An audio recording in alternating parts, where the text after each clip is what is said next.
Glad to have you with us here on the Kansas City Chiefs Report. Tyler Jones here as we are talking surprise cut candidates for your Kansas City Chiefs. I got 5 players that we should be talking about that are potentially on the chopping block. And these are names that are different from what we typically talk about. We're not going to go over the usual suspects of the Sky Moores, Kadarius Tonys of the world. But we do have a very interesting list, and we'll explain more coming up in just a moment. Let's talk about the Chiefs cap situation here before we go any further here. The Chiefs are in a good spot when it comes to the cap right now, currently with $17.11 million. But that money could change very quickly, as we know about the extension candidates that are out there when you talk about Creed Humphrey and Trey Smith and Nick Bolton, among others. And I'll say this, with these moves that we're going to talk about today, you're not going to save a ton of money, just about $3.42 million. But in the grand scheme of things, when we look at this situation of trying to find every dollar you can to pay those guys, and then if you're going to make one more big move, then every dollar essentially helps that cause. So I'll say this. Let me preface before we go any further in naming these cut candidates. I am not saying that any of these guys are going to get cut, nor am I recommending that the Chiefs should cut any of these 5 individuals. But all 5 of these guys are in the discussion. It's not a guarantee that they will make the 53-man roster. So let's go ahead and set that before you guys come after me here on today's show. Before we reveal this full list of names, are you ready for Chiefs football? If you are, spam C for Chiefs in the comments section. I want to see no less than 200 C's in the comments today to show your love for the Kansas City Chiefs. This is going to be our rallying cry on game days. Just go ahead and treat that chat like you're at Arrowhead Stadium today. Spam C for Chiefs, and we'll get started with today's show. Let's begin with Clyde Edwards-Helaire, the Chiefs running back, former first-round pick, CEH. It's been a rough go for him in his time with the Kansas City Chiefs over the last few seasons. The former first-round pick out of LSU, a national champion with the LSU Tigers. And let's be honest here, he has shown you absolutely nothing throughout this point in his career. He has not even come close to living up to the hype of being a first-round pick. He's never been a quality starting type running back in the NFL. He's barely holding on to be a number 2 back. And going into camp, it seemed pretty obvious that, hey, he was in the driver's seat to be that number 2 running back. That's what he signed up for. But then we've seen a turn of events as of late, as Prince has had a very good camp, the second-year back out of the University of Tulsa. And then the man of Steel. Steele looked very good in the preseason game this past week against the Jags. So that leaves the Chiefs with some question marks. It's not a foregone conclusion at this point that Clyde is going to be the number 2 back, let alone be on the 53-man roster at this point in time. The Chiefs might have better options right there internally. You're not going to save a ton of money if you decide to move on from Clyde. About $343,000 is all you'll save against the cap. But depending on how those guys perform, the Chiefs might feel better with those guys as opposed to CEH at this point in time. And it'd be a damn shame if they do have to move on from Clyde, being a former first-round pick, and all the Chiefs have invested, what they've done, given Clyde so many different opportunities here.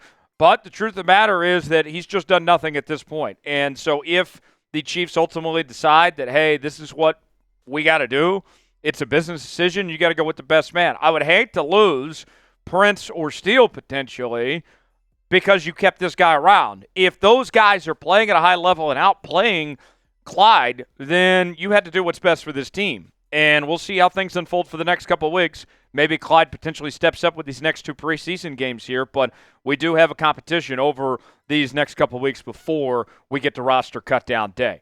Should the Chiefs keep CEH? What do you guys think? It's our pinned comment today. Type C for cut, K for keep. Weigh in. Let us know what you would do in the comment section below. Next up is Mecole Hardman. Mecole Hardman signed to return to the Chiefs back in June. We all know what he did in the Super Bowl with that game-winning catch. And the Chiefs, of course, traded for him midseason from the Jets. Ended up re-signing with the team back in June. And had the boneheaded play on special teams last week in that game against the Jags, and that's been kind of the story of Hardman's career, is that at times it just doesn't click. It's not all there, right? How many times have we seen over and over again where he and Patrick Mahomes weren't on the same page and Mahomes was in his face saying, what the F are you doing here? That's been an ongoing problem for Mecole Hardman. And I don't know, although we mentioned that Kadarius Toney, Sky Moore, and Justin Ross are all cut candidates at this point, I don't know what Brett Veach is thinking when it comes to those three of, is he ready to give up on all three or one or the other, whatever it may be. Sky Moore, former second-round pick just a couple years ago. Kadarius Toney, who they traded for, who they believe in to an extent. And then Justin Ross, who has looked pretty good this preseason. And if you trade or cut Mecole Hardman, rather, you're saving about $1 million at this point. Are you better off with or without Mecole Hardman? That's going to be a question the Chiefs ask themselves over the coming weeks at this point, as Mecole Hardman has something to prove. Mecole Hardman, it has been an up-and-down career for him in Kansas City for the former second-round pick out of Georgia. He's been a part of 3 Super Bowl titles, was a second-team All-Pro as a returner, and a Pro Bowler back in 2019, but has never really elevated to his full potential. The thought was when the Chiefs drafted him, they were getting a guy that could be at least a number 2 receiver, and he's come nowhere close to that. The Chiefs were hoping that he could at least replicate what he did in 2021. If he was somewhere close to 700 yards receiving, I think the Chiefs would gladly take that from Mecole Hardman, but he hasn't even come close within the last 2 seasons. Will Mecole Hardman make the 53-man roster for the Kansas City Chiefs? Weigh in. Type Y for yes, in for no. Let us know in the comments section. We are going to be live right here on the Chiefs Report coming up on Saturday afternoon for the second preseason game for your Kansas City Chiefs as they take on the Detroit Lions. Big Tech's going to be here in the house with me as well. We'll get going about an hour prior till kickoff, and we'll be live throughout the entire first half of the second preseason game. Don't miss out. Chiefs and Lions live right here on the Chiefs Report. Subscribe now for free. Join us. We're going to have a great time. We'll see you then. YouTube.com/ChiefsTV. Next up, a guy that hasn't been in Kansas City too long, Irv Smith Jr., the tight end, also makes today's list. And you look at the tight end room for the Kansas City Chiefs, it's stacking up to be pretty dang good. Damn, I'm good, is what the Chiefs tight end room is saying to themselves at the moment. With Kelce, of course, Noah Gray, Jared Wiley, and somebody's going to end up being the odd man out in the mix. And Irv Smith Jr. just might end up being that guy. I like Noah Gray. I think he's solid. I think Jared Wiley's got some real potential, potentially to be the long-term replacement for Travis Kelce whenever Travis hangs it up. I'm a big believer in Jared Wiley here. And Irv Smith Jr. just doesn't seem to be a part of those long-term plans when it comes to where he's at with Kansas City. The former second-round pick out of Alabama back in 2019, previously played with the Vikings and most recently with the Bengals. He's got a decent amount of experience, 49 career games played with 21 starts, but for a guy that was a second-round pick, that just hasn't shown a lot in his career. You go back to last season, just 18 catches, 115 yards, 6.4 yards reception, 1 touchdown, in an offense that was pretty dynamic that you guys know fully well. They love to throw the football there in Cincinnati, so there's really no excuse for Irv Smith Jr. to not have done a better job than what he did. Who is a player the Chiefs should keep? Of the players we're talking about today, who is somebody that should remain on the 53-man roster? Weigh in, let us know. One player that's not going anywhere that we're excited about here in Kansas City is Xavier Worthy. And his jerseys are on sale now at chatsports.com/worthy. Free shipping available on these jerseys as well. Got the home uniform, the road uniform, and we have all sorts of different options. Women's sizes available for you as well. Go see for yourself. chatsports.com/worthy. The link is in the comments and the description of today's video. Check it out today, chatsports.com/worthy. Next up, this might be a surprise to some folks. That is defensive tackle Derek Nnadi, also on this list. Nnadi currently on the PUP list. And when you look at Derek Nnadi, he brings a specific skill set to the table of being a run stopper. If you're the Kansas City Chiefs, you might have cheaper options that are healthy and could potentially do it just as well as Derek Doughty when you look at Wharton and some of these other guys that are back there. The Chiefs might find themselves, you know what, we don't want to deal with this. We don't know when Derek Doughty is going to come back, and we got other guys that we trust and believe in. And I got to tell you, I like Wharton a lot too.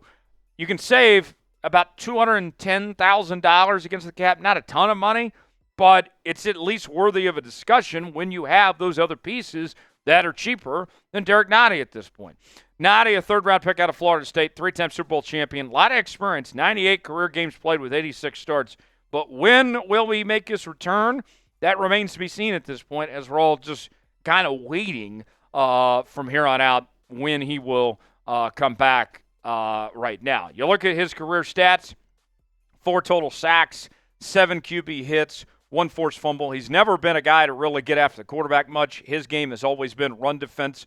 We'll see if they hang on to him or not. One more name to get to before we wrap up today's show, but first, now is your chance to tell us who is a player the Chiefs should cut. Who is somebody you want to see them move on from? Weigh in. Let us know in the comment section. Give us a name that comes to mind that you would like to see be done in Kansas City before the start of the year. Last on our list is Lucas Niang, the offensive tackle. And I got to tell you, it has been just disastrous for Lucas Niang in Kansas City since he joined this team back in 2020. And you look at what Brett Veach did this offseason. Drafted not 1, not 2, but 3 offensive linemen. All right? Niang's been tough to watch. He's not a part of the future plans. And what makes me disappointed when it comes to Lucas Niang, his play actually has gotten worse in his time in Kansas City. When he should be getting better, he's been on the decline. Get the hell out of here, man. You're looking at potentially saving about $1.11 million moving on from him. But the real thing here is the roster spot, that the roster spot is better served with some of these other young cats that are competing for playing time.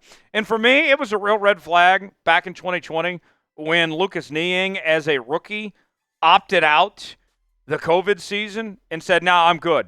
I'm not going to play this year. And I understand global pandemic and all that to an extent, but you're a third-round rookie. Like, you got to go out there. You got to prove yourself. And to me, that kind of told me that this guy doesn't really take football that seriously, that he doesn't care that much. And that, sure enough, has been par for the course from him since he did come back from the COVID season, that he hasn't put the effort in. He hasn't put the work in to be a very good offensive lineman here in the NFL. You look at his PFF grades in 2023, just absolutely atrocious. Overall grade of 47.4, pass block grade of 56.5, run block grade of 48.4. He was not good, and I would not mind one bit if the Chiefs ultimately do move on from him. So there you have it. That is our list of full cut candidates, surprise cut candidates here on today's show. If you made it to the end of today's video, spam real one. By the way, for those of you wondering, the shirt. Joey, go ahead and put me back full screen for a second before we wrap up. You may be wondering, what is this? Damn, I'm good. Since you made it to the end of the video, I'll tell you. It is a phrase by the great Dale Earnhardt. Raise Hail, praise Dale. He made this shirt famous, and so just had to pay my respects to old number 3. So 3 forever, right? Thanks for joining us. We'll see you next time right here on the Chiefs Report.